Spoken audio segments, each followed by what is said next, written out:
नमस्कार दोस्तों, आज हम बात करेंगे वन नेशन वन इलेक्शन की, जो हाल ही में चर्चा का विषय बना हुआ है। इसका मतलब है कि पूरे देश में लोकसभा और विधानसभा चुनाव एक साथ कराए जाएंगे। चलिए पहले जानते हैं कि अभी हाल में क्या स्थिति है। इंडिया में अलग अलग समय पर अलग अलग चुनाव होते हैं। जैसे कि 2019 में लोकसभा चुनाव का खर्च लगभग 60,000 करोड़ आया था। अलग अलग राज्यों में चुनाव कराने से ये खर्च कुछ सालों में दोहराया जा सकता है। सरकार चाहती है कि सारे चुनाव एक साथ हो ताकि खर्च और समय दोनों की बचत हो सके।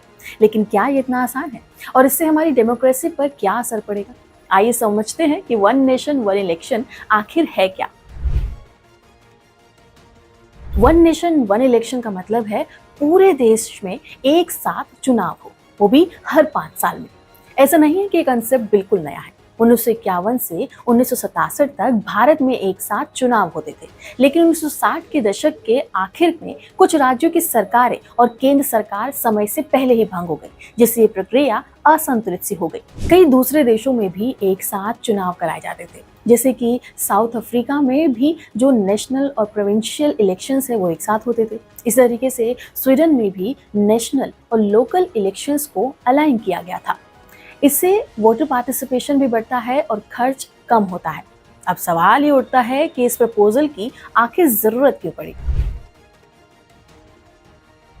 देखिए, बार बार चुनाव कराने से काफी खर्चा होता है और जैसा कि मैंने पहले भी बताया कि 2019 में लोकसभा चुनाव का खर्च लगभग 60,000 करोड़ था। अलग अलग राज्यों में बार बार चुनाव कराने से ये खर्च और भी बढ़ जाता है। इतना ही नहीं, बल्कि जब जब चुनाव होते हैं तब तब कोड ऑफ कंडक्ट लागू होता है। इससे पॉलिसी मेकिंग और डेवलपमेंटल एक्टिविटीज रुक जाती हैं। अगर चुनाव एक साथ हो तो सारी सरकारें अपने कार्यकाल में अनइंटरप्टेड काम करती रहेंगी। इसके साथ ही एक साथ चुनाव करवाने से न सिर्फ खर्च कम होगा, बल्कि सरकारों को नीतियों को लागू करने का भी काफी समय मिलेगा। लेकिन जैसे हर सिक्के के 2 पहलू होते हैं, वैसे ही वन नेशन वन इलेक्शन के भी कुछ चैलेंजेस हैं। इसके लिए सबसे पहले संविधान में कई संशोधन करने होंगे, जैसे कि आर्टिकल 83, आर्टिकल 172 और आर्टिकल 356 में बदलाव जरूरी होंगे, ताकि लोकसभा और विधानसभा चुनावों को एक साथ करवाया जा सके। इसके अलावा आपको ये समझना होगा कि इंडिया का फेडरल स्ट्रक्चर ऐसा है कि राज्यों को अपनी स्वायत्ता है। अगर एक साथ चुनाव होते हैं तो राज्यों की ऑटोनॉमी और रीजनल इंटरेस्ट पर काफी हद तक असर पड़ सकता है। मान लीजिए किसी राज्य की सरकार समय से पहले गिर जाती है, तो क्या उस सिचुएशन में पूरे देश में फिर से चुनाव कराए जाएंगे या फिर उस राज्य को बिना सरकार के छोड़ दिया जाएगा? ये कुछ प्रैक्टिकल इश्यूज हैं जिन्हें सुलझाना बहुत ही जरूरी होगा।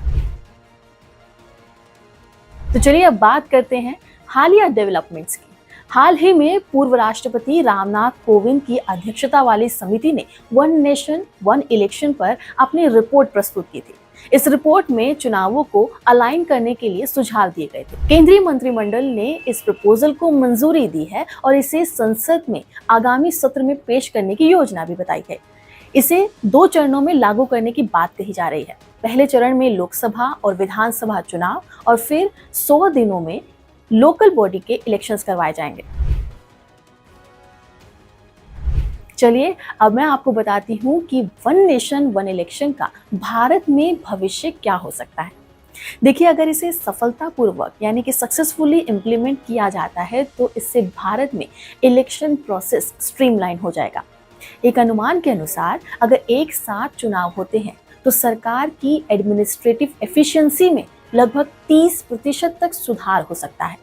लेकिन इसका इम्प्लीमेंटेशन तभी सफल होगा जब सभी राजनीतिक दल, राज्य सरकारें और जनता इसका समर्थन करें। हमें ये भी सुनिश्चित करना होगा कि ये देश के फेडरल स्ट्रक्चर को भी प्रभावित ना करे। साथ ही रीजनल इंटरेस्ट्स और राज्यों की स्वायत्ता का भी ध्यान रखा जाना चाहिए। दोस्तों, वन नेशन वन इलेक्शन एक रेवोल्यूशनरी कंसेप्ट है जो भारत के चुनावी प्रक्रिया को बदल सकता है, क्योंकि इसके कई फायदे हैं। जैसे कि इससे खर्च में कमी आती है और गवर्नेंस में सुधार होता है। लेकिन इसके चैलेंजेस भी कम नहीं है। इसका असर ना सिर्फ सरकारों पर बल्कि हर भारतीय नागरिक पर पड़ेगा।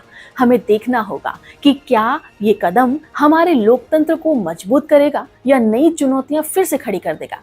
भविष्य में इन्फॉर्म्ड डिसीजन मेकिंग और सभी स्टेक होल्डर्स की सहमति ही इस प्रस्ताव की सफलता की कुंजी होगी। आपका इस पर क्या कहना है, हमें कमेंट बॉक्स में जरूर बताएं और हमारे वीडियो को अपने दोस्तों के साथ शेयर जरूर करें। नमस्कार।